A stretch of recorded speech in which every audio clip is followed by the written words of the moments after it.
श्री प्राणनाथ प्यारे की जय, सदगुरु महाराज की जय। सलाम वालेकुम रहमतुल्लाहि व बरकातहू। आज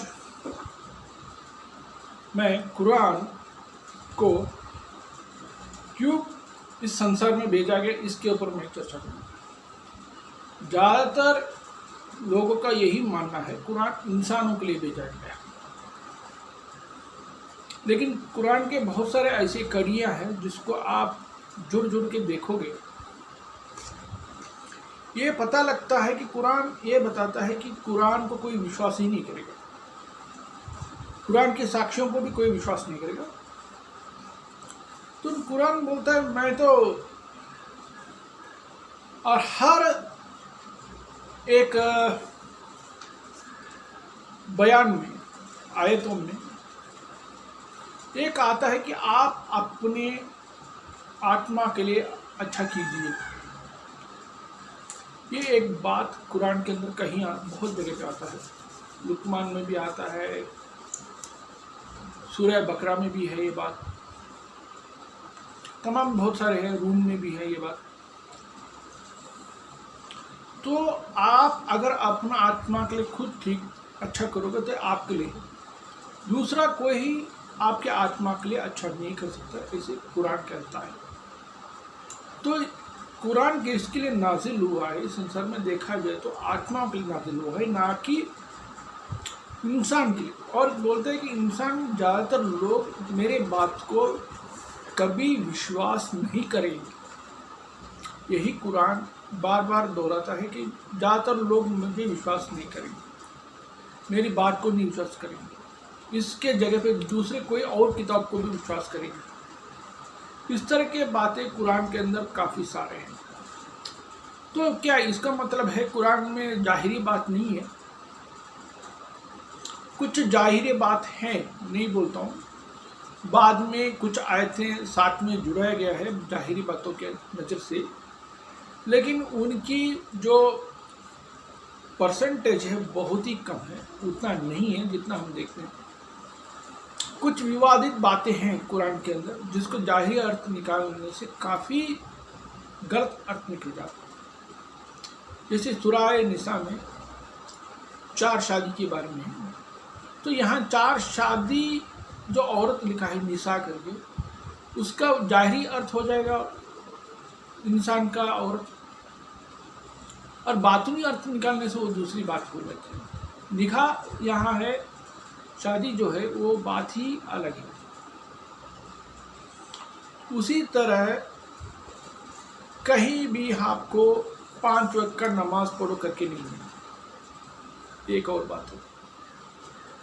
उसी तरह कलमा जिसको हम ला इलाहा इल्लल्लाह मोहम्मद रसूलुल्लाह, ये भी नहीं है कहीं, लेकिन वो हरफे हैं जो ला है, इला है, इल्लल्लाह है, मोहम्मद रसूलुल्लाह है, ये हरफे हैं। इन हरफों का बहुत ही बातूनी अर्थ होती है और इसीलिए इनको एक मिला के एक आयत के रूप में दिया गया है। लेकिन ये कलमा जो है कुरान के अंदर कहीं भी नहीं है। तो इसलिए कुरान जो है हकीकत में ये आया है आत्माओं के लिए, ये नहीं किसी और इंसान के लिए नहीं आया है। इंसान उसका फ़ायदा उठा सकता अगर चाहे, लेकिन वो ज़्यादातर उस पर पूर्ण रूप से उसको यकीन नहीं करेगा। और कुछ बातें जो है जिहाद के ऊपर भी है, जो जिहाद के ऊपर है उसको अगर जाहिर अर्थ निकाल दिया जाए वो संसार में फितना पैदा करता है, और उसकी बातूनी अर्थ निकाल दिया जाए वो दूसरे कुछ अर्थ निकल जाते हैं। तो कल हम क्या करेंगे कि कुरान की बातूनी अर्थ के ऊपर हम बहुत गहरे से चर्चा करते हैं। हो सकता है कुरान की कुछ आयतों के भी लेके इसमें बात करेंगे, जैसे कि सूरह निसा के अंदर 4 शादी के बारे में है, इसके ऊपर बात कर लेते हैं। और आत्माओं के लिए जो सेवा करने की बताई है, जो खुद हर कोई अपनी अपना आत्मा को सेवा करने के लिए बताया। अगर मेरे अंदर जो रूह है उस रूह के लिए मैं ही अच्छा कर सकता हूँ, दूसरा कोई आके नहीं कर सकता। ये साफ तौर से कुरान कहता है। मुझे ही सच्चाई रास्ते में चलना चाहिए, मुझे सब कुछ सच्चे दिल से करना चाहिए, ये ऐसे कहता है।